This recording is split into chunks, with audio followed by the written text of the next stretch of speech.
And Jakeman, welcome to the Liam Senior Show.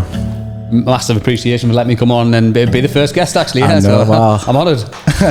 Who else could we have on but yourself? No, I've been really excited to get you on and to sort of expand the show and get some guests on. I thought, who do I want people who've been listening to the show to see and to learn from, and you're the first person I thought of, because I've certainly learned a lot from you. We've known each other for a good little while now, and you've certainly helped me. So do you want to sort of introduce yourself and kind of just give a sort of overview of what it is that you do? Yeah, I appreciate that. Yeah, it sounds good to be, like I say, it is to be first. Someone has to be, I suppose. So well, that's it. It's all downhill from You're the guinea pig. Yeah, absolutely. Yeah. So for the guys that don't know me, I'm Coach Ben. That's what everyone calls me. Ben Jakeman. I live in Middlesbrough. I've been in the health and fitness industry for not going to about be 20th year now, I believe. Wow. Which really, though, actually started out in engineering. So I say to everyone, I've got a health and fitness background, but with an engineer's brain, if you know what I mean. So I think that's quite useful when you think of the body as electromechanical. So a young lad, 16-year-old, lived out in the pit villages of Durham. Had to travel far to go anywhere, so I was travelling to Darlington College to get qualifications, as you do, and that eventually progressed into me leaving that part of the engineering world, which at the time was heavy metal fabrication. That's where it all started. But I went in the army, and I could have continued that on. And a great man who was in the recruitment said, "Okay, we can fast track you and go where you want." Or what you could do is, you've got a good like a BARB test, I believe they called it, like an intelligent test, basically. Yeah. So you've done really well there. Why don't you go and get another trade? You can get another full trade for free. I was like, okay, I never thought about that. Sounds good. So he was like, okay, you top the marks here. Why don't you get this, this, and this? And one of them was avionics. So I did avionics in the army. So it was electrical work for helicopters. All ideas above my station. And that's where really my engineering and health and fitness started, because obviously. Okay. You become obsessed with fitness when you go in the army. I was very lucky at the time to instead of just being outside of the phase one where you just get beasted and it's all about fitness, and actually that was the most exciting part. Yeah. In phase two of the army, everyone's slightly different, but basically I went to an army college, and then from there it was go and do all your courses. But they wanted to do an experiment at the time, instead of just beasting people. What I mean by that is just thrashing them within an inch of the life to whatever method they used to do that. How I imagine the army to be. So full metal jacket, or we're gonna split you in two, and the army want to do an experiment. So instead of just doing that, what we're going to do is we're going to put you through a personal training and a nutrition course to teach you all about it. And at the end, you're then going to choose the method of training you're going to do, and then we're going to test that against the rest of the people in the army. Which I found was super interesting. Obviously, and that became my start of obsession with health and sort of fitness, nutrition. Brilliant. Was there any part of you when they said that thought you were going to be some sort of super soldier Captain America program, and that was the experiment? you were suddenly going to become a superhero? Well, I'm not sure I was obsessed with Marvel at the time. But not at the time. But yeah, that's obviously the start of it. And then fast forward that for many years, wherever I went in the world, whether I came out of the army and helped football teams for fitness, or I was, worked in multiple locations around the world, I obviously always helped people with fitness as well. And that was just part of that. It was that love for helping people. And I think the real sort of change happened when I was about 30-year-old. I went to Africa. I was still working engineer at the time. I was in Newcastle working on the roof as an electrician, and I was like, this is not why I got into the industry. It was raining, wetsuit on, wellies, and then I got a random phone call out of the blue, and they were like, okay, well, found your CV online. I was like, didn't even know I had my CV online. So this is before the times of really having your CV library and stuff. Yeah, no LinkedIn. No, that's it. I didn't really put it out there. I wasn't looking for jobs, and I'm going to call it serendipity. Someone rang me up. We've seen your CV online. You've been in the army. We want some people to go out to harsh environments in Africa, and it's not going to be easy. Do you want to do it? I was like, absolutely. There was no second thought. Yeah. So spent 2 years in Sierra Leone, which it was the pinnacle. If anyone has a point that changes them around in life, that was mine. And it really made me appreciate all life at that point. And truly, when I've come away from there, is 2 years' time of having all this great experience and actually building a gym from scratch, and from which was a real great thing. But I came away with appreciation for people and life more than anything, because they had nothing. They had nothing. So that was a real changing point to me. Then going, right, do I really want to leave the engineering world behind? And Yeah. And coming truly full time into health and fitness world, which I was just doing because I loved it, you know. One of those crossroad moments, I guess, isn't it, where you're doing something that isn't really sort of ticking all your boxes. It's not what you want to do, not what you're passionate about, and then you have these moments. So was there a specific moment then that you can, I mean, obviously the experience was life-changing as a whole, but was there a specific moment where you thought all these kind of feelings came to you and you thought, I want to do something different, I'm going to change my life? Yeah, well, I can credit that to my wife, actually. Yeah, so I met my wife who I was working, so I'd left, that was Sierra Leone, so where I was in Africa for 2 years. Then I went offshore and some onshore. I went to Ethiopia at that point, which is amazing. Went to Oman, I went to Thailand, then came back into Denmark, and then I went working eventually in the British waters. And then that's when I met my wife, who didn't grow up that far away from me anywhere. And it was at that point, it was like, I'm not in this for the fulfillment. So I you know, when I do make a decision, I make them very rapidly, and I just take action. That's what everyone knows me for. Yeah. So I did that, and that's when I truly entered the health and fitness space for good and forever, because obviously I'm here now. So fantastic. And it didn't start with how it is now. So you've had your experience in the army. You've come away. You've had that almost epiphany moment where you think, I want to do something different. I want to do something I'm passionate about. Where did that? So the qualifications and things, you'd already done that in the army as part of the personal training, nutrition kind of side of things. Where did it then, having had that moment, you come back from Sierra Leone, you've done some more traveling, what happened then? Opened my own, what you would not, people might know it's quite common now, at the time it wasn't, but a big CrossFit facility. So I owned that for 6 years, which transitioned, and I eventually rebranded that again, because I was part of the mission where if I don't like something, and I'm a massive fan for advocate for change and progression, that I just progressed that along with me as well. I think that's quite an entrepreneurial skill, I think, where you kind of have these ideas that might merge or might change, and obviously that's the right sort of mindset to have if you can take massive action, I guess. Yeah, I think as a brand, for someone to go and join the CrossFit family, let's call them, really good. Again, I quickly outgrew them because I've got some different views on health and fitness, so I didn't quite align with my personality, with my values, and like anything, you naturally find something else that does. And very lucky then to ask them bigger questions, and I always do. Okay, well, what else is out there? What can I do better? Because something doesn't quite fit here. So I've searched out the best mentors in the world, which are Two Brain Business, who are based in Canada, America, and I think have around 750 premium gyms under there. And when I say gyms, anyone in the health and fitness industry, across all the way from nutrition to yoga, CrossFit, powerlifting, anywhere across that space. If you own a health and fitness or nutrition facility and you want to help people, they're the people to go to, Okay. And do you kind of come under their sort of umbrella, or is it more of a mentorship? A true mentorship, where they built their own courses, they built their own CRM, so to track all of your data to help you make better decisions. And with that, they're the only company in the world, I believe, still to the date, is to gather industry data, which was very interesting, because it allows you to, in the industry, it's very fragmented and no one really speaks to each other. Okay. And that's another one of my philosophies, I'm sure we'll get into later, is when everyone's fragmented, they're in, I believe, called like silos. If we're in these little silos and we don't communicate, I think that's when the human race doesn't progress, is when we're not communicating. We always see each other as competition when we're not. We're just some people doing the same thing. But actually, let's use companies as an example, or if we're in the same business, we're doing the same business, we're across the street from each other, we're going to attract different people because we're different people ourselves. Yeah. We have different visions, we have different values, and that's what that's a great thing about that. But we should still communicate, and we should actually collaborate. Well, collaboration, nail on the head. That for me is a big thing. I always think, even in the brewing side of stuff that we do, and more recently this sort of setup in the media side of things, that I don't like the word competitors, because that instill that I've got to beat them, I've got to be the best.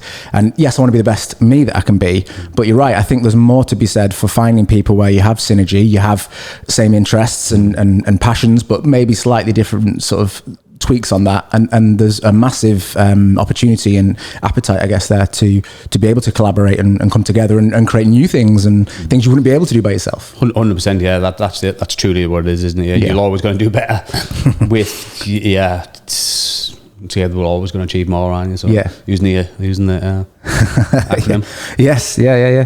That's it. And that. So then you'd started with the CrossFit kind of thing, the family, you outgrew them, or sort of your appetite changed, or you discovered more so what your appetite was? Yeah, more skills, more knowledge, and inspiration along the way. And again, always that just challenging there. Let's say the glass ceiling. So, okay, can we do more? Is there anyone out there doing better? Because I always want to go learn from the best. So there's. You know, we're working with Two Brain Business, and eventually worked in their team eventually, which was amazing. Same with an amazing company called Level Method again. So we've got the biggest health and fitness mentors in the world, which I was one of their clients, and then worked on their sales team eventually. Same for sort of Level Method. I was the only one of only 3 fitness facilities in the UK to use their stuff at the time, and they're working for them eventually as well. So that's how I always seek the top of whatever we do. And for just me to be personally better by doing that, learn from the best. Definitely. But also my personal philosophy for all of life has become a Buddhist term called Shoshin, which I tell that to everyone to go and look at, which basically just means beginner's mind. I'm not an expert in any field, and I doubt I ever will be.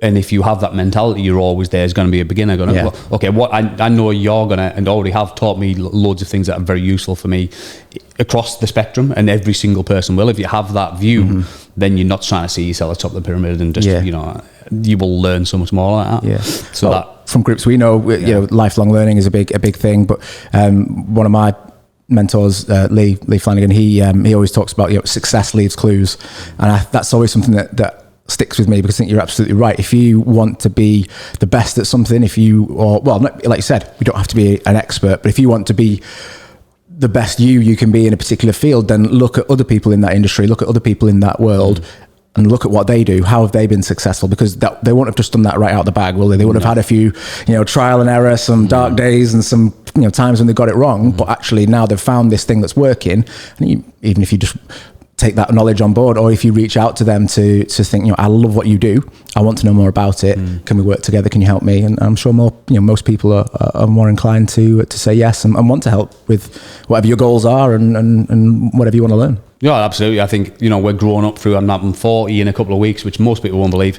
But I'm not, certainly don't look 40, and everyone tells me that, so maybe I'm doing something right. Obviously, you know, being a health coach, hopefully it's working. Yeah, it would be the worst way around, wouldn't it, if you were, it was like 40, is that it? I thought you were 50. Yeah, so and looking out of shape and unhealthy, but it's like something I've always picked up for our society is it's you certainly when I was growing up, I grew up in the 80s, it's about getting a job or getting something and sticking it for life. I don't believe that's the way to go to ever pick up true experience. Where I've always been, well, certainly until I joined the health and fitness world for good, it would have been contracting. Every single situation, every person, every company, every group, every culture, you would learn something new. And I think what I class myself as these days as a lifestyle coach, that's a completely unregulated term. I mean, to me, just simply that I want to help people to live healthier lifestyles. And if I hadn't been through all of these situations, met all these people, companies, cultures, and all that, I wouldn't be the person I am today, and hence I wouldn't have the company I've got today. So it's all part of that, isn't it? So what we were taught might be bad in our society is actually a good thing. So I think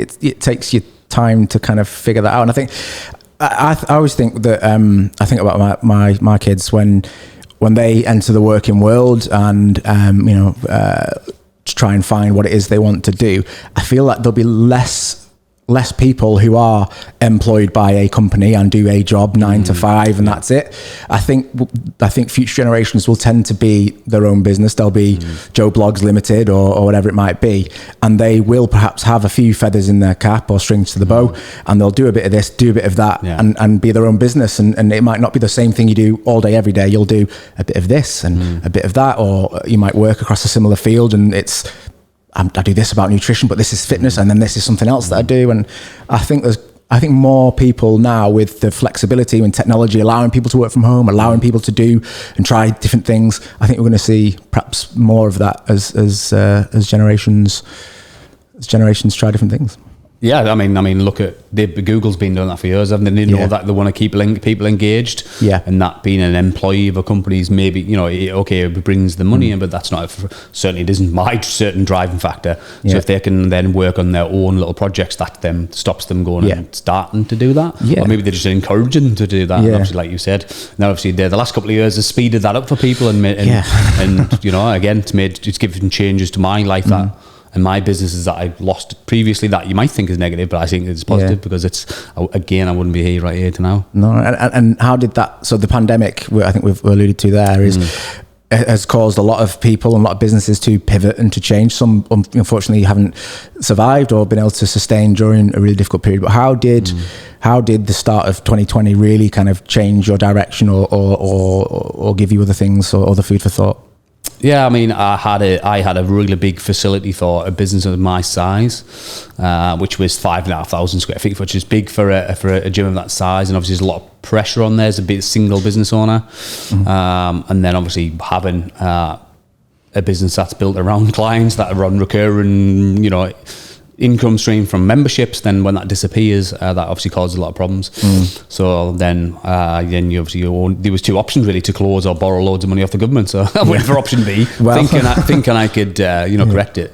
And obviously now I've finally closed it down in November. Was there officially closed it down a few weeks ago? Handed the keys back, and obviously there's still all that to sort. But it's actually it's a blessing in disguise, because the journey I'm on now really started almost a year ago today, which is unique. Yeah. And that I imagine would be, a lot of people think, well, that's the point now, I'm going to get a job. I'm not going to carry on. It's not worked in the way I thought it was going to, or environment changes have meant I can't do what I want to do in this way.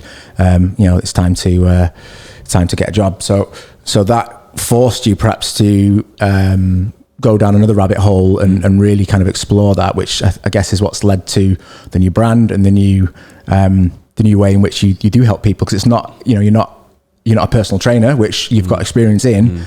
That health coach Ben, is a completely different sort of way of helping people. So how did that kind of come about? You mentioned the mentors previously. Did they have a hand in that? Or yeah, I suppose they did actually. Yeah, so at the end of working with the two American companies, there's a third American company involved, which again they did something very different, which I could only maybe describe as is executive coaching. So it's premium, you're charging people a lot of money, but Indigo there is everything they would ever need in their life to solve it. So, there was mindset coaching in there. There was all of the other stuff I've been doing.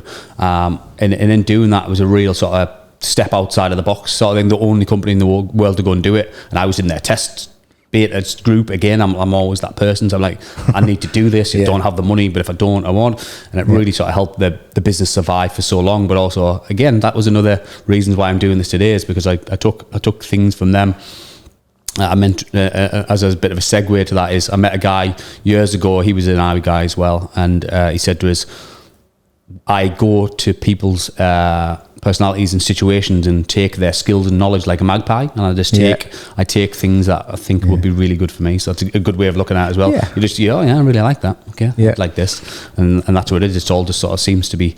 I've just slotted together everything I've ever done was meant to be fit into the business I've started now, which is truly all built around my individual experiences. There's certainly no company out there like it.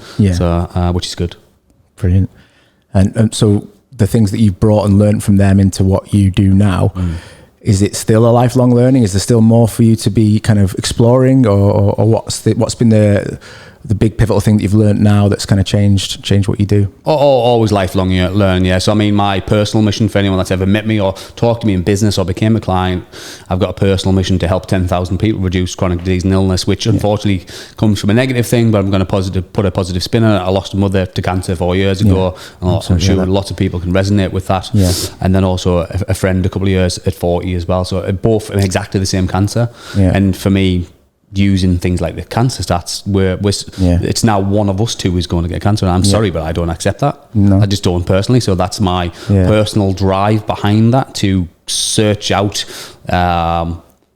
new things, new technologies, new ways of doing stuff, and just look any way I can. And I think that's why I love research science more than anything else, because anyone that follows research science, and I'm not one, but I have lots of friends that are research scientists at the highest levels, is that they are always trying to prove themselves wrong. They're not trying to be the expert, which I love. That fits my philosophy. Is like, I'm just a beginner learning off these some amazing mentors now, where in the last year I've learned more than the 19 years combined easily.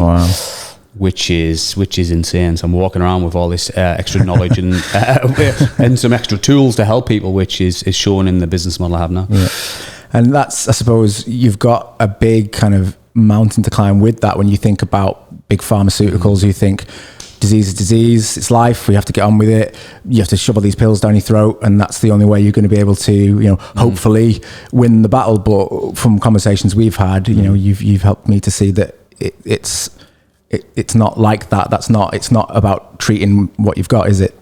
No, not at all. You've got a really big picture stuff. I'm not the expert. It's just trying to get people to really open their eyes, because we live very busy lives, and we just accept convenience. We've got instant gratification world where we want results now. And then, fitness and health are very different things, which people don't realise. Fit people can be unhealthy, and there's many out there. And I suppose that's how I sort of like fell into things like blood testing and stuff, which I do now, which is I use independent people to do that in companies, and it's good. It's just that it's an extra layer of evidence to help people as well. Because I'm a massive fan of anything herbal. I like Chinese medicine. Like you follow back fasting and things like that as well, which is another rabbit hole we can get down. But it's things we've been doing for many thousands of years, but now we have the ability to use research science, for example, to do that. So these are many things that I've briefly touched on there that I'll use in my new business model that I self-practice, and I can give people at least 10 years of experience by, well, this is how it's affected me. And when I've had other clients, I've led them to the information, because I can't prescribe anything. So I'm like, okay, this is how it's affected me. This is the information I found along the way. Here's all of the science behind it, if you're even interested. And then, they tend to go down their own rabbit hole. And then again, it's about then opening their minds to something different out there, to just what we're stuck in now. Well, that's it, I suppose. Well, another nail on the head there is you talk about you can't prescribe something as such, but the only things you would be able to prescribe would be tablets, would be medication, and it's not about that, is it? So it's obviously we met through conversations that we'd had. So obviously I have a chronic illness, and you were talking about kind of how things like the gut and cellular health, isn't it? That's really kind of where diseases like this can start, but also where we can look to prevent them in the first place. But if we find ourselves in those situations, finding a way to cope with them. What I have is incurable currently. Fingers crossed, never know. But you sort of supporting my immune system in a different way to hope to try and make things different in a positive way. So it's like wrapping all of that together. It's obviously we do live in a pharmaceutical world where, looking at this really bigger picture without having any experience, any medical training, and then I just ask yourself bigger questions. What have we been doing for the last 60 years? Because we've been using, we've obviously been using gyms, we've been using pharmaceuticals, we've been using calories now, which I hate the word.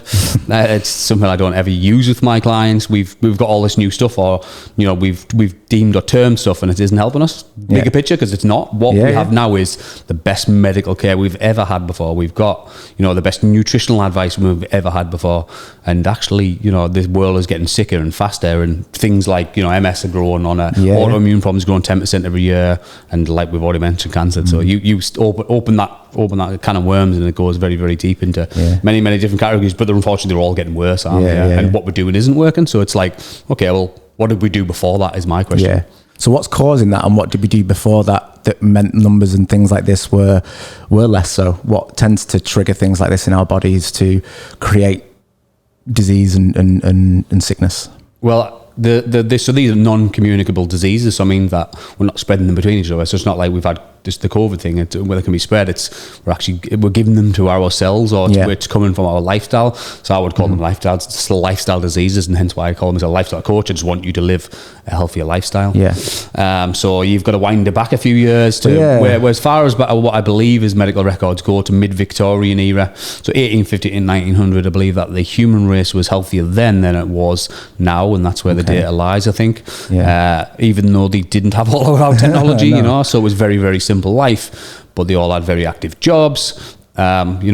People weren't smoking as much, people weren't drinking as much, we had a better food chain and source, and we didn't have as many chemicals, or lump all of them into chemicals as a massive one, and there wasn't as many people on the planet. There was 2.8 billion as opposed to 7.8 billion people.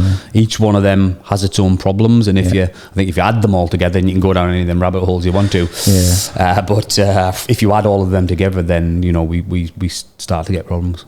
And you talked there about the convenience of things as well. We like you said, instant gratification, smartphones, information is at our fingertips. Technologically and medicinally, we are the most advanced we've ever been. But that isn't working, is it? But No. The diet and things that were different. I know you touched on that. You mentioned that you deem things like cancer and MS as like a lifestyle disease. I'm sure there'll be some people who would hear that and get their backs up and be like, well, you can't say that, like, and that my life's been affected by X, Y, and Z.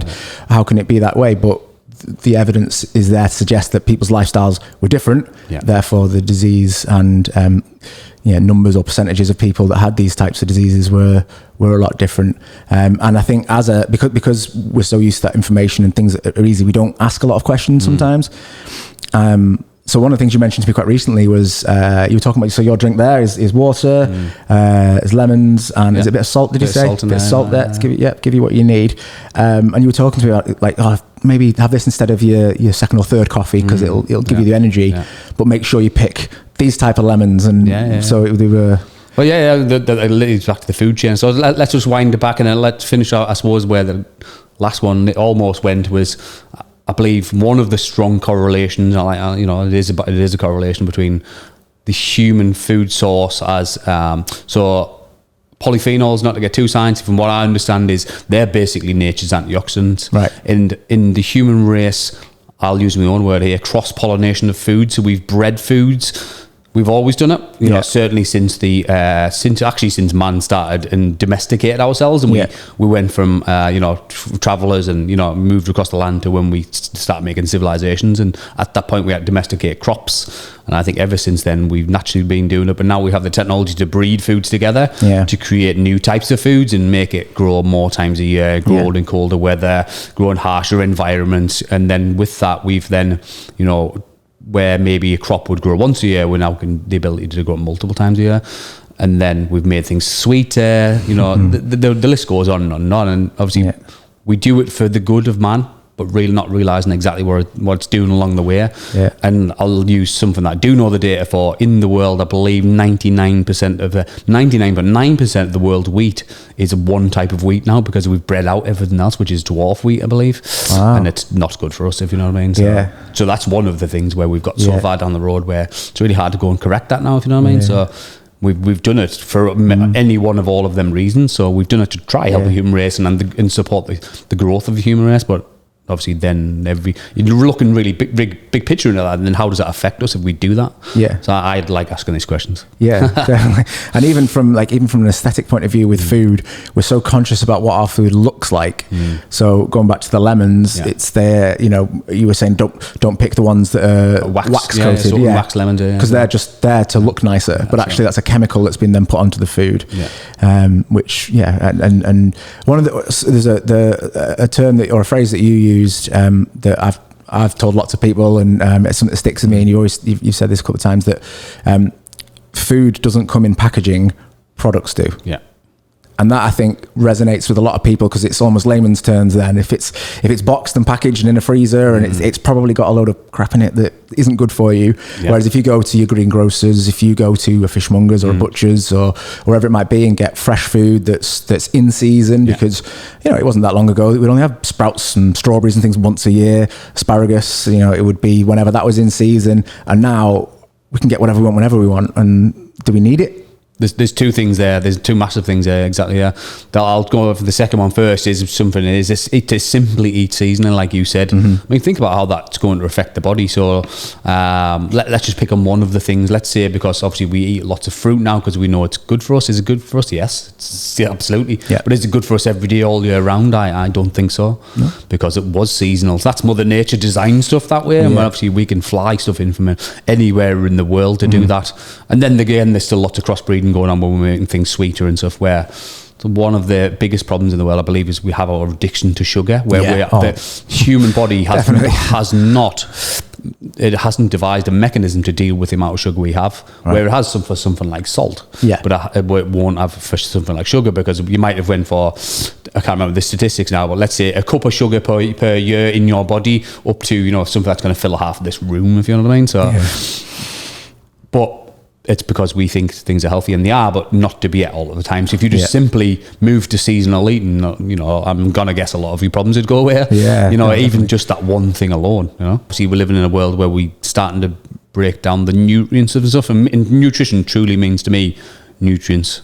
And our body survives on nutrients, it doesn't survive on calories. That's the true part of it, if you understand that. And we're obsessed in a world with calories in and calories out, where actually no, we should be obsessed with the nutrients in food. And briefly, like you touched up, we're looking the look of food and also the taste of food. Even though food should be tasty, it shouldn't be the main driver behind it. It's got to be, oh my god, this is going to be so nutritious that I can do that. Even though in the modern world that we live in, like, our food isn't anymore, so it's getting harder to have the same nutrients in. It's that sweetness you talked about, wasn't it? That desire for everything to be sweet, and to, we use a lot of sugar, and we've perhaps bred different fruits and vegetables to have a sweetness to them, because then we're more inclined, like this, I'll eat more of it. But actually, you've affected and altered the nutrients there, so it might not be as nutritionally valuable to you as it would be had we just let it be. Like 100 years ago. I believe the term is heritage foods. Right. So where we had heritage foods, now we don't have them anymore. We've got this new modern generation of, I call it cross-pollinated. We've bred things together to for whatever reason we've done that, probably to just feed the human race more than anything else. And obviously in doing that, then we have a lack of nutrients, and then that compounding effect to things like the change in the government getting involved in our food chain about 60, 70 years ago, where they had controlled the food pyramid, which I think is crazy. We took fat out of our diet, and you link all that back down to someone like Dr. Ansel Keys, who got it all wrong when he said fat was bad for us. And he pointed the finger at and fat and salt instead of sugar and smoking, which is done the human race. I think that was been the final nail in our sort of health coffin as we've been slipping down for the last 70 years. I mean, I could tell you that smoking and sugar are probably worse for you than that's we live in a messed up world where if, let's use products, for example, because it's nameless and faceless, that we have a food product comes out on the market, they should prove that it's good for us instead of us trying to prove it's bad for us, because that's what we have to do. The human race is stuck in the way of, no, I'm going to spend all of this money to prove it's not bad for us. It should be the other way around. That is absolutely crazy. That kind of links back as well to what you're saying about scientists will spend their time trying to prove themselves wrong, as opposed to because what I know is that cereal isn't good for us. So, but let's say I born the 82, and breakfast is the most important of the meal of the day. Guess where that came from? I'll let you take a guess at that. But we didn't used to really eat breakfast. We certainly didn't used to eat cereal, and it certainly hasn't got any nutrients in it. So I methink why do we eat it? Because it's addictive. And to me, as an everyday man. I think I had a bowl of Cheerios for my breakfast yesterday. Other brands are available. I mean, my kids have cereal. My wife has cereal. Like we all, it's just breakfast cereal. It makes sense, or whatever it might be. But actually, that's very heavily habitual, maybe. But also there's like the grains and things in there. That's not very clever marketing terms. That's all I would say. Is does a grain look like it doesn't like that? So like you said before, food comes into products come in packages. It's my overall sort of philosophy for food. Then is a look at it like, so it'll get you most of the way there, at least anyway. Bigger picture enough that if it swims in the sea, it grows in the sea. So is it a fish? Is it a plant? Sea plants. So is it a plant that grows on the ground? Is it something that runs on the ground? Is it an animal, or is it a bird? They're all things that we should eat, and that'll get you most of the way there. Obviously then there's still the crossbreeding and stuff. Let's keep that out of that, but really big picture, that I believe would get rid of most of the human race's problems. But we don't. We live in a product world, unfortunately. Again, links to the high, fast-paced life that we're living. So actually, we drive it. I think we drive the problem, and obviously we're the consumers. So if we stop buying cereal, then they would catch on really quickly because they want to make some money and make something else, or get us some real good nutritious stuff instead, and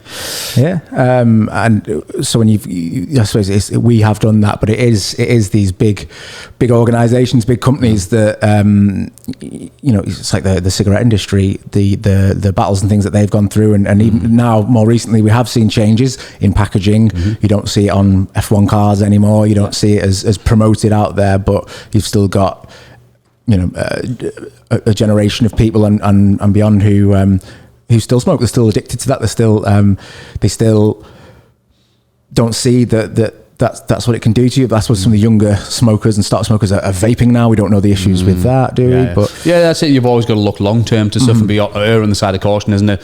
Something new, you've got to be very very cautious of. Instead of I like to look back and go, well, what did our grandparents do? Yeah. And well before that, because there's plenty of information there, and weirdly enough, they were living longer than what we are. So again, it's that even things like cigarettes, though, you know that if you were to roll a cigarette, for example, and light it and smoke it, and just was chatting away, eventually that cigarette would just burn out. It wouldn't burn all the way. But cigarettes that you buy have chemicals in them, so that they could just burn and burn and burn and burn and burn, because that's what you think. Oh, that's annoying. I don't want it to keep lighting it or this and that. So even in some industry as horrible as the cigarette industry, they're using chemicals. But going back to what we talked about earlier with the grains and the cereals. So what is it about cereal? What is it about this dwarf wheat that is bad for us? What does our body do with that when we eat it? I think from what I understand, it really just it's linked to the gut. Just doesn't, it irritates our gut, and I believe that it's probably one of the factors that helps our so really in the gut we've got a tropical rainforest of bacteria that I'm still even trying to understand with the sort of the mentors I sort of very lucky to work with, and just this is a very basic understanding for me. But basically,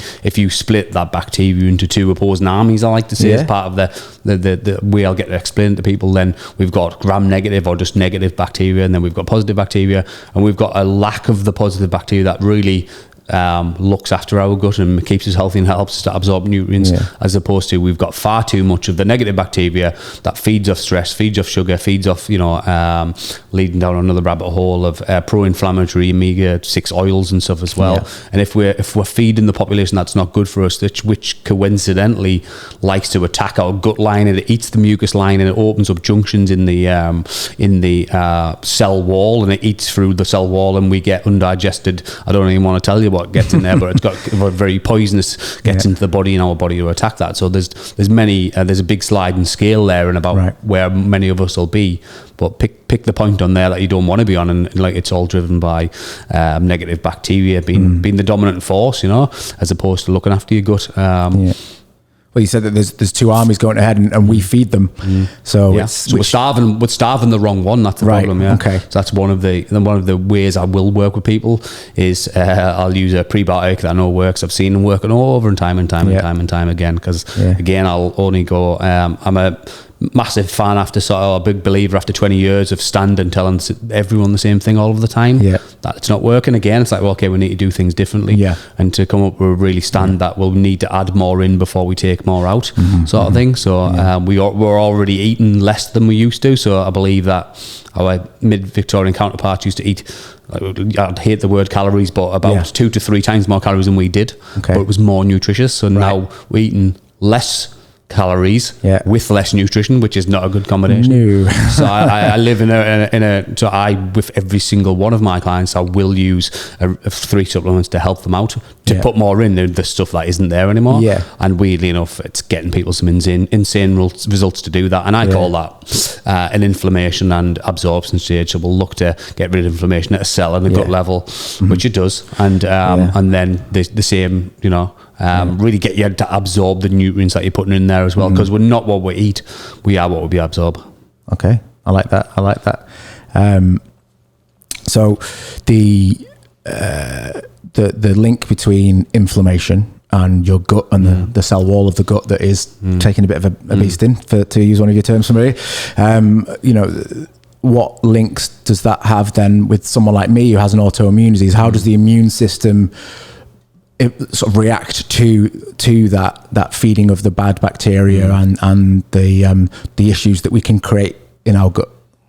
Yeah, I mean, there's many deep avenues there, and it's certainly not my specialism again. But from what I understand is that there's a big sliding scale there. But on the far end, if your body starts to attack itself, the immune system's on high alert.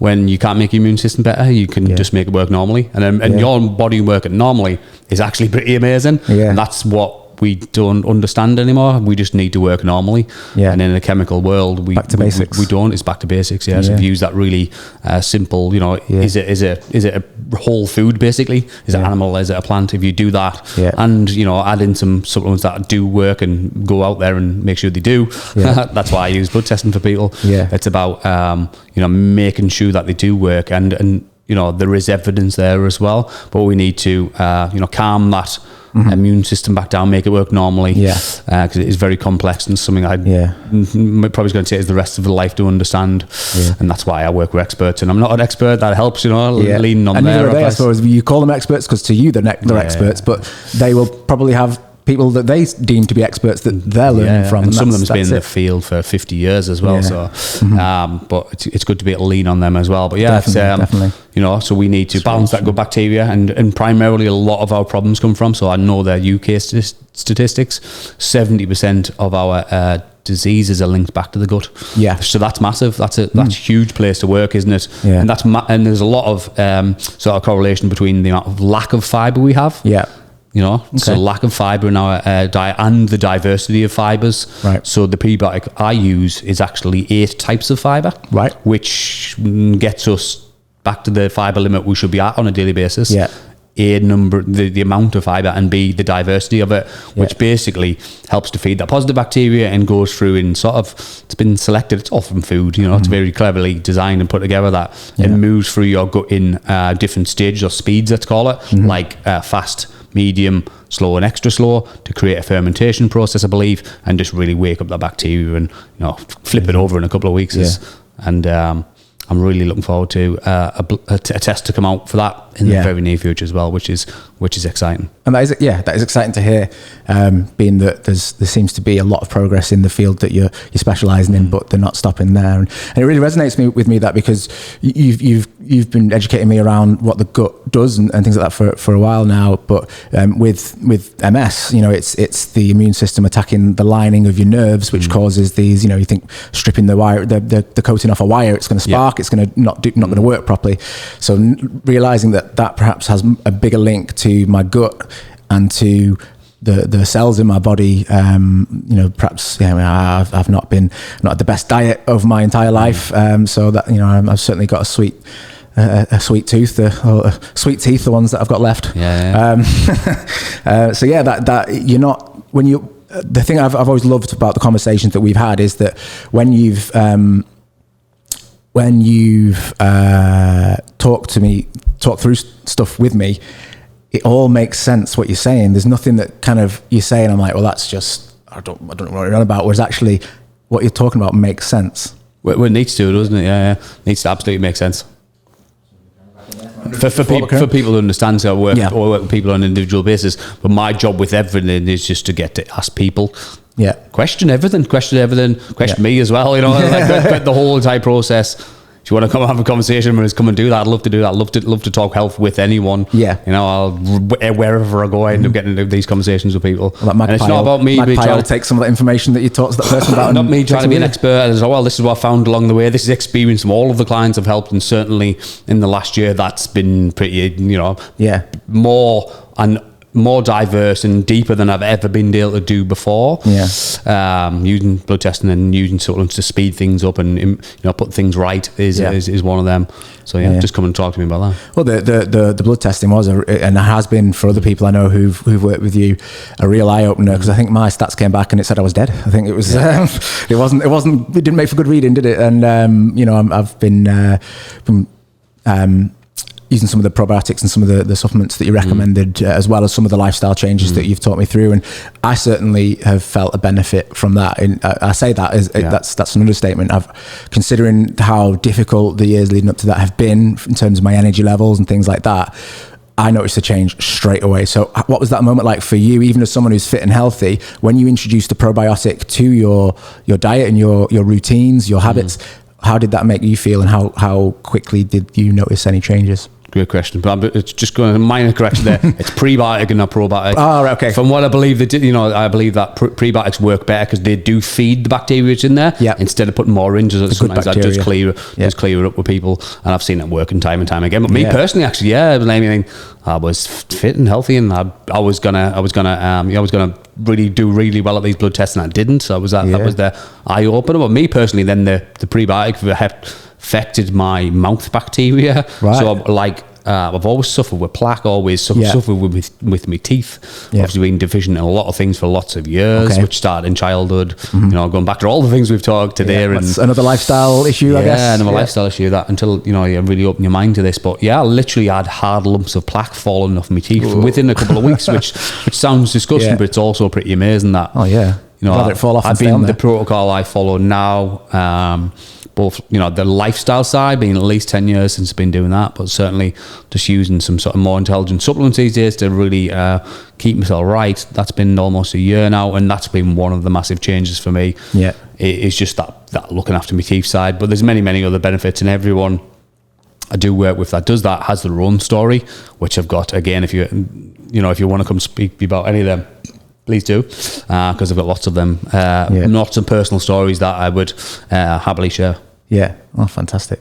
It's good to see that you are getting those results with people, and they're seeing that change and singing your praises. And my sort of reaction to it initially was like, this is so good. Like, why am I not hearing more about this anywhere else? And why aren't there more Coach Bens kind of pushing this? But I guess that kind of does link back to perhaps the pharmaceutical side of things. That is the bigger drive. It's what we used to. It's what we think we should be doing. But actually, understanding more about how our bodies work, which I figured, loosely. I'm not a doctor or a surgeon by any stretch, but I kind of got how the body worked, and I put calories into my body and burnt calories off, and that I should put less calories in than I burn off, and then I'll be fit and healthy if I watch my levels. And it's not the case. I've found out the hard way. Not at all. Yeah, it's far more complex than that. Yeah. So everything you put in certainly is going to affect all of we're basically just a collection of hormones, aren't we? And everything, every food you put in. Forget about calories, because I'm never going to, I only ever use that word for context for people. Yeah. But if you put whole foods in, it's just got natural compounds in that your body knows what it is. Yeah. It doesn't have to guess around that. It'll break it down and it'll get used for the mechanisms that it's got, which is many of.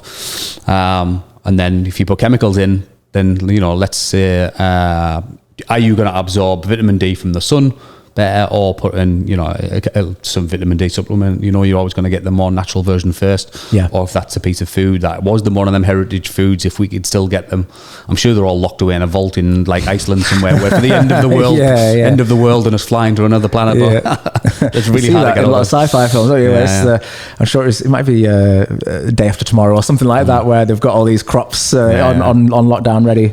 But they'll be heritage foods. Yeah. Sounds like a good brand name, that, doesn't it? I'm sure. I think Heritage Foods might actually be a company, but I'm not sure they'll be doing the actual heritage foods that we need. So, and you said that is really driven from convenience and perhaps cost as well. People or companies want to push the foods that, if there was a better product that cost them more to produce or to grow, they're probably going to lean more maybe to the one that's easier to grow and to get out and churn out and go from there. Yeah, it's all about profits and stuff, isn't it? But I mean, and I've just sort of, in the last year, even though I've been doing this for a long time, I've sort of fell into a niche, if you know what I mean? Yeah. And by helping people and figuring out, wow, I'm like, and that niche really is to help people with their skin. And literally at the moment, I've got a 100% record of clearing up eczema and psoriasis and stuff. And I mean, clear it up, get rid of it. Yeah. Because, we're putting creams on our body. If you think about that sensibly, how can putting a cream on your skin get rid of it? Because your skin is made of cells and it isn't changing it at a cellular level. It might soothe it. You might temporarily get rid of it. It's going to come back in. You do need to actually get to root cause, and that might be my engineer's brain going in. Well, okay, you're just a system, and where is the start of it? Well, a cellular level and a gut level is a great place to start, and all that, because that's what we do. And when we've talked, the obviously looking at it through my eyes, I'm really interested in learning all about how it affects the immune system, how it does this and how it does that. More so from a disease, whether it be a lifestyle disease that someone might have. But actually, what you talked about there, that skin conditions and other conditions wasn't even something I'd even thought about. But actually, because we are almost factory resetting our bodies to how they should be. Yeah. There's lots of these conditions that can be treated, and skin is one of those, is it? Yeah, that seems to be the most common these days. Obviously, the most visual. So I like to say to everyone, unfortunately, our body doesn't have a carb dashboard warning system. Yeah. Doesn't tell you you've got oil level problems or your tire pressure or whatever. Unfortunately, we don't get that. But actually, if you think about it, it does. Yeah. Like in the one, skin's one of them. It's giving you a sign. You know, us not getting out of bed with energy every day. Actually, that's a sign. Yeah. If you look at it like that, you know, joint pain every day, headaches, you know, arthritis, you name it, gut issues, IBS. These are all, that's not normal. No. So if it's not normal, what is normal? And then, you know, how do we get back to normal? How do we get back to normal, and how do we, importantly for those that don't have that yet being one of those words, I guess, how do we prevent that from happening? That's always been your mantra. It has it with medicine, I guess, hasn't it? Prevention better than cure, but there's no more better way of doing that than through lifestyle and diet and nutrition than reactively thinking, oh no, I need to fix this. It's 100%. The number one thing is obviously we now, just like I said, we're driven by the word calories and stuff, where it's just nameless and shameless. No one actually owns calories, so someone can point the blame towards that, and it's easy to just and it doesn't work, if you know what I mean. But actually, the body, like I said, runs on hormones, and every food you put in there has a hormonal effect, and it changes all that. And then the other one is another rabbit hole to go down is timing, isn't it? Yeah. So that's another one. Yeah, let's go down that rabbit hole then. So all right then. So I mean, I fell into fasting. You will understand it as fasting. I like to call it time restricted eating. Okay. If you want to go follow someone like Dr. Sachin Panda or something, he'd be probably one of the best people to ever go follow. That awesome. But I've heard lots of people mention fasting and things like that, and I know of people who've tried it, but I've never really fully understood why or what the benefits are, other than obviously they want to get a bit trimmer, get in shape. But I've seen some of your results that you've posted, and geez, I mean, you're a fit lad. You look after yourself. You obviously the help that you help other people with. You practice what you preach. But even you saw incredible results through fasting. Yeah. That's, I mean, I suppose where did it start and why for me was going back to that time in Africa, and literally people were dying around us, you know, getting sick, you know, and literally getting brain diseases and all sorts of mad stuff, and all that. They were communicable diseases, things that are going to spread in Africa, because you know, literally people live in stick houses and pee in the street, sort of thing. You know, there's no, and the people there, you know, I would be around them and be touching them and be cuddling them and handshakes and stuff, and you know, you're gonna start to pick stuff up. I was like, well, and there must be ways that I can give myself extra protection, and that's when I was using supplements back then, and I've all, you know, that would give me some good research. These are before, I believe, Facebook groups and stuff. So I was like in, you know, what you would call them now these days, but where all the geeks hang out, maybe in forums and in America with probably most of the industry leaders that are around now, and just learning off them, and really just fell onto that. And I was like, why didn't I think about fasting? It is something we've done for at least 10,000 years. That, you know, is hardwired in our DNA to have mechanisms. Is that consciously though, or unconsciously fasting? So that's just, it just, I believe it's hardwired in our DNA because the way we've lived. So our body has developed a mechanism to deal with adversity, because it's just one of them. And I was, I'm going to use this as a way to stay healthier when I was in Africa. And that's now 10 years that I've been practicing in many ways, shapes, or forms. And I do like the word time restricted eating, because it's a bit more sort of visual in that way. I think fasting, there's connotations with I'm starving, I'm fasting. So people think, oh my God, I'm trying to starve yourself. Actually, you're not. If you ate the same amount of, there's that word again, calories. You just ate the same amount of food, but a good quality and a you know, whole foods in a shorter window, you could do that and still lose weight. That's not the actual reason you do it. You're not consuming less. You're just being more strategic or careful about when you consume those foods, rather than instead of being taught to spread it out through the day, which again is all pops up in this modern sort of society, and it obviously doesn't work, because look at what's happening in the world. And you know, I at least teach every single one of my clients this, so they can make the informed choice, and most of them will do that. And obviously, again, coincidentally, get great results to do that. But it's actually not about weight loss, and that's why what I provide isn't a weight loss service. Will they lose weight as part of that? Likely, but it's actually to get them healthier. So so that's the reason I do it. So literally, you know, prevention of illness, ailment, and disease is another mechanism to. So I like to say to people, I use stuff from the past, time restricted eating, use stuff from the future, you know, modern supplements and blood testing, and it's a great combination there. They're awesome.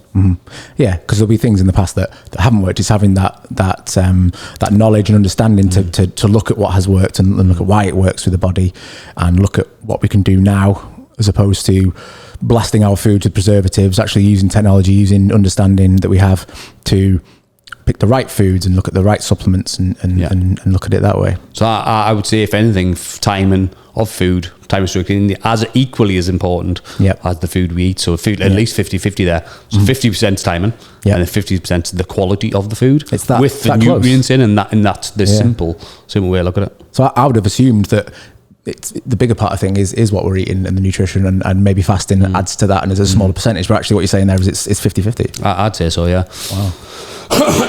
And then there's obviously many different types of fasting or time restricted eating.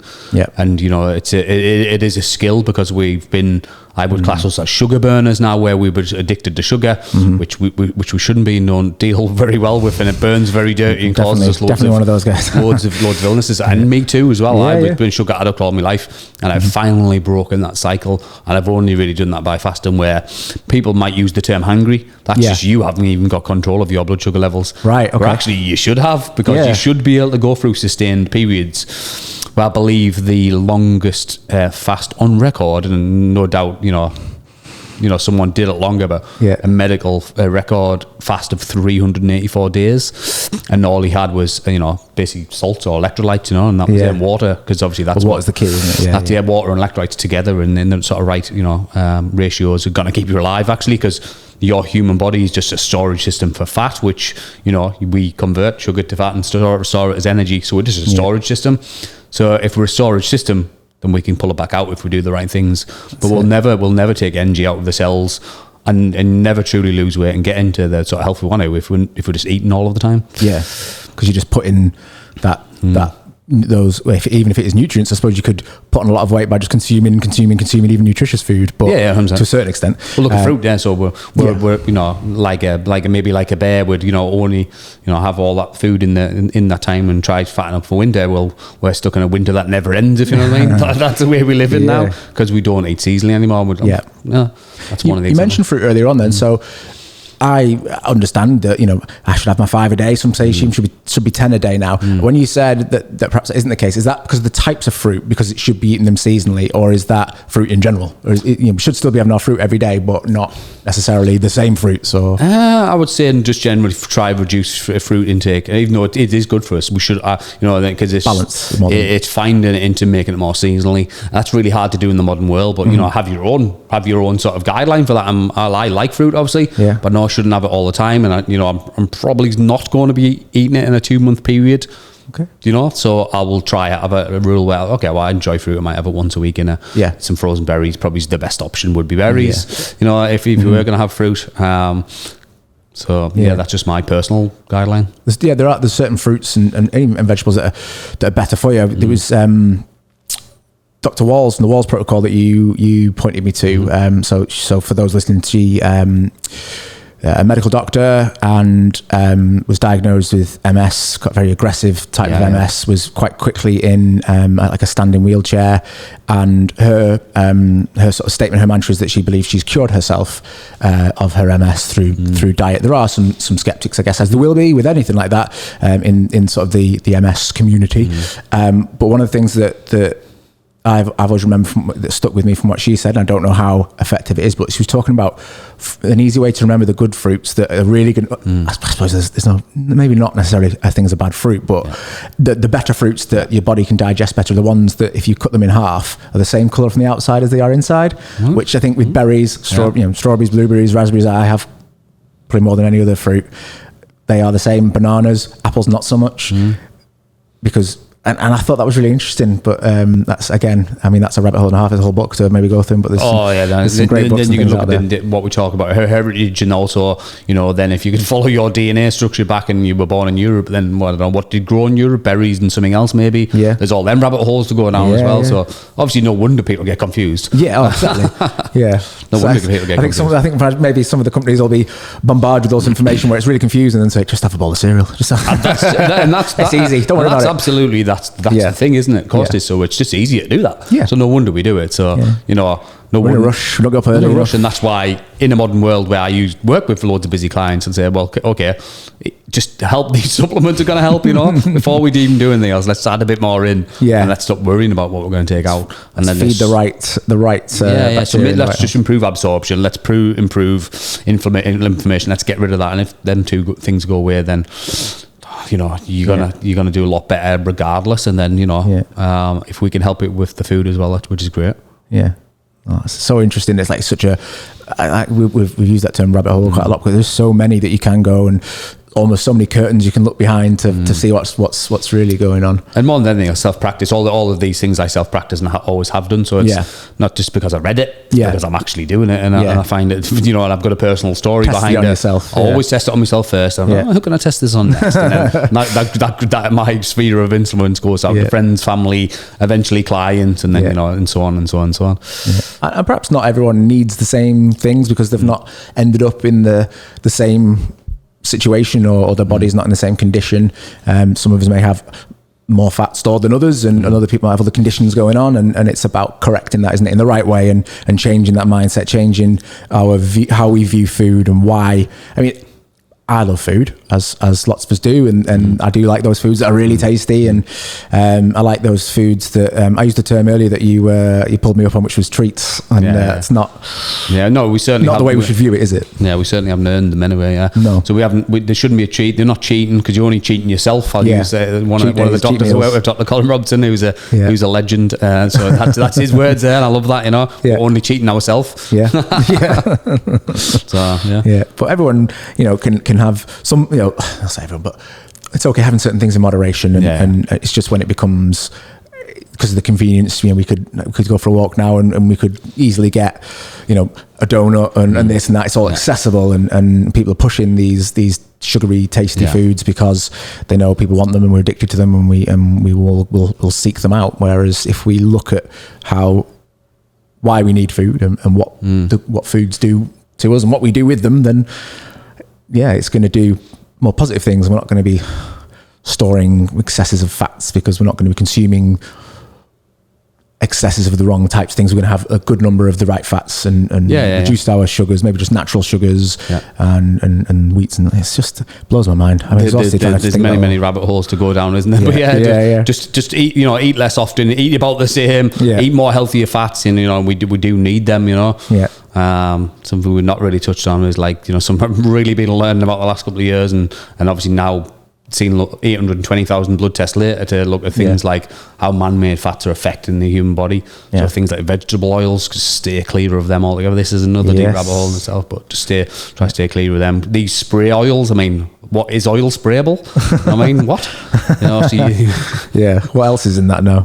So what have they put in there to make it do that? So vegetable fats are terrible for us. Right. Stay away from rapeseed oil, stay away from corn oil, stay away from sprayable oils, anything like that, and stick towards natural fats. Extra virgin olive oil being the best fat ever on anything. Whether I always actually leaned against, it's generally meant to be saturated fats that handle heat better. Okay. And only just recently has it come out to say actually extra virgin olive oil, because of that word polyphenol, briefly touched on it earlier. It's actually it's always been my number one cold oil to go to, but actually it can actually heat and even fry with it, which I'm really surprised about. And that's a great thing about research science again, isn't it? Just always updating. So extra virgin olive oil for everything. Coconut oil is another great choice, but even them natural fats our parents use, beef dripping, lard, them type of things when you use in the oven, that's natural fats. Your body will absorb them, you know what I mean? Please use that word there, natural fats, as opposed to a man-made one where basically the chemical structure will have broken down because of the heat, and it does affect you on a cellular level, and it hardens your cells, So one of the things. I've said earlier that one of the phrases you used was food not coming in packaging, and obviously oil is a bit of this going to go there with your hands cupped, but the bottles that are easy to recognise, it's usually the solid green coloured, or slightly translucent, but the green, as opposed to a clear bottle full of vegetable oil, whatever it might be. These extra virgin olive oils, typically you go for the green bottle, extra virgin olive oil, and you can cook with that. You can add it to salad. You can do all sorts of simple life tip right there. I'm glad you said that, because it's just one of them things we just take for second nature. Because obviously I think it's, so we've got light oxygen and heat will oxidize stuff. Yeah. So, and if you've got a clear bottle, then it's not going to help, is it? No. It's going to oxidize. So, yeah, always go for anything like an oil. Make sure it's going to be stable by it's in a dark bottle. Whether that's in a plastic or glass, or make sure it's a dark bottle. Yeah. Because that light's going to affect it, isn't it? And then obviously you've got your heat of your body, and then you've got oxygen as well. So it's trying to. There's more rabbit holes. Yeah. It's just that's a simple life tip, isn't it? If you're going to buy them, you should do, because it's like I said, it's the number one like healthy fat to have. On everything. Look at the Mediterranean diet, just drizzled in it.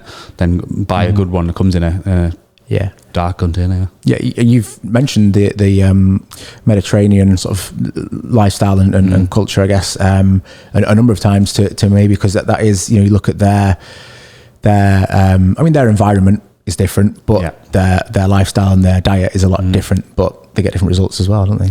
I mean, look at you go to Greece or go to any of the, so let's bring in a term, I suppose, blue zones, and I think there's only 7 or 8 blue zones left in the world where people still live naturally. I think there's at least 1 in Greece and 1 in Spain, or there might be even 3 there, so you put the connection to that, but there's many 7 or 8 around the world where people still live naturally, they're living longer without disease, and there's no chemicals. You do the simple maths, and it's that's why people in blue zones do live longer. So as their lifestyle is different, therefore lifestyle disease, the term you used earlier, that lifestyle's different, therefore you don't see those lifestyle diseases, which I guess really does back up what you're saying there about how cancers and chronic and critical illnesses can cause can be a reaction to our environment more so than anything else.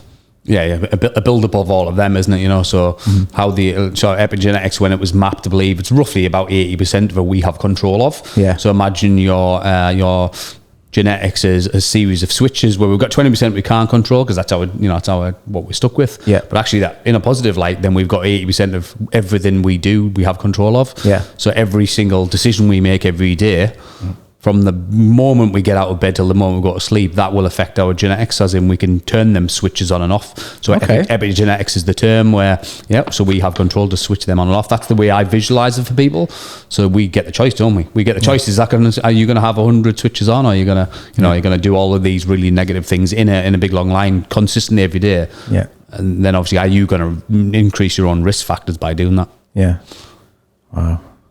I suppose then as well, when you're asleep and things like that, if you've already going to bed at a real deficit and detriment to your body, then that recovery time there normally just be building the energy up is I suppose used to correct some of these issues and switches we've turned that we shouldn't have. And like you said, if you're waking up tired, that's a real indicator. So obviously there's all the nutrient deficiencies stuff, but that's obviously just having a good so I think it's classed as sleep hygiene these days. There's many experts out there, and I just went and adopted all of the stuff that they did, and coincidentally got better sleep by doing that. So there's many aspects to lifestyle coaching where you've read it, you've tested it, you've given people their own story, and then you integrate it in other people's lives.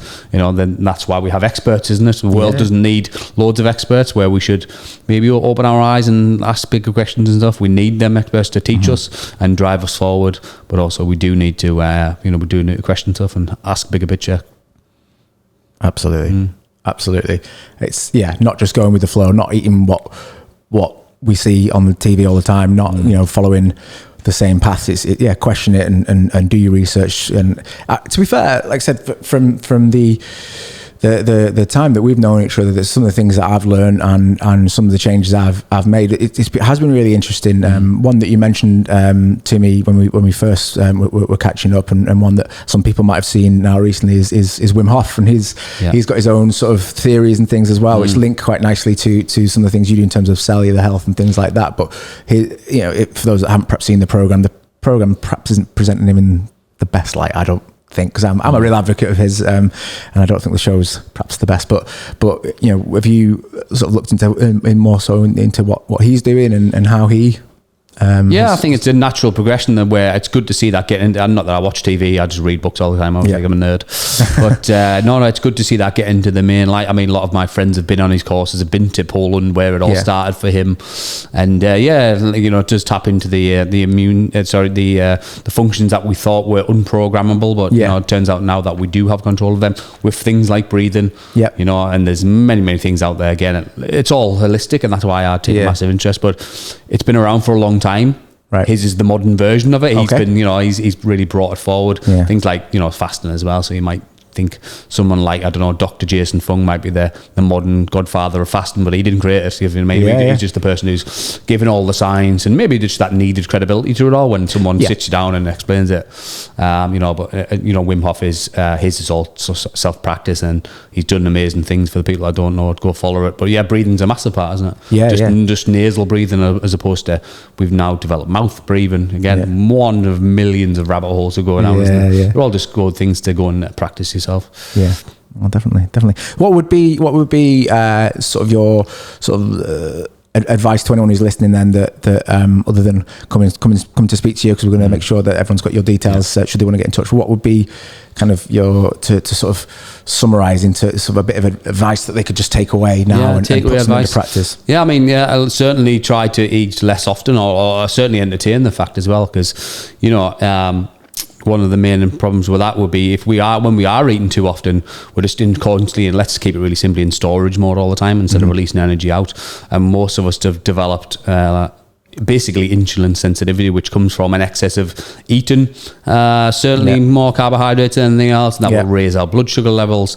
Our storage hormone insulin will stuff into the cells, and just like if you drank alcohol every day for 5 days, on the 5th day you'd need more than you did on the first, a lot more. Your body's going to work that way for hormones as well, so you constantly need more and more insulin, for example, to stuff that away. So you should obviously be exercising, all that sort of stuff, but a fasting's a great one to stick in there, or time restricted eating, to be able to really break yourself out of that insulin sensitivity and help you to feel healthier, more energy, and just a different way of looking at stuff. Always just think, I've never done this, so what's going to happen if I sort of go and try that? So at least open your mind to go and try something that has been around for many 10,000s of years.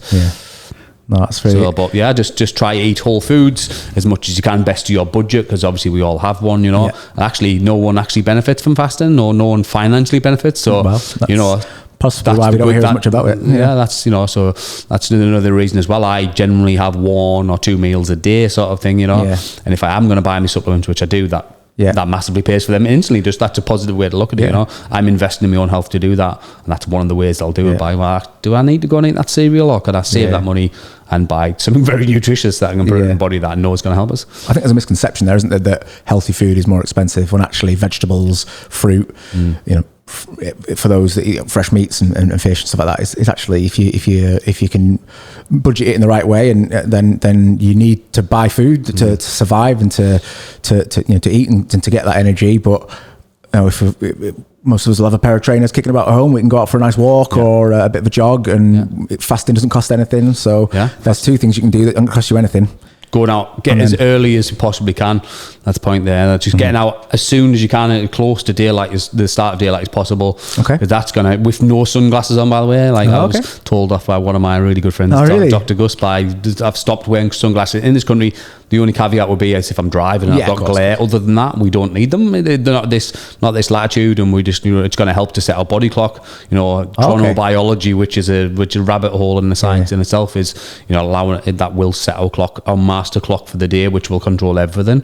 Right. So that just getting that sunlight in the morning, go and get out and just do that. So your body walk. Knows it's time to do stuff. So it really does sharpen you up. So exactly, and also weirdly enough, that will help you go to sleep at night time as well, by having that body clock set at the right time. And if you could, and you can't always, but catching that last light as well, that would be a perfect way of free stuff to do, isn't it? A little 10-minute walk in the morning and a 10-minute walk at night is going to help your body to realise that, as opposed to, I know we have, a lot of, sunglasses can be a real fashion accessory and might complete your look, but actually, you don't want, you might put them on in the middle of the day and your body thinks, it's getting darker. Yeah.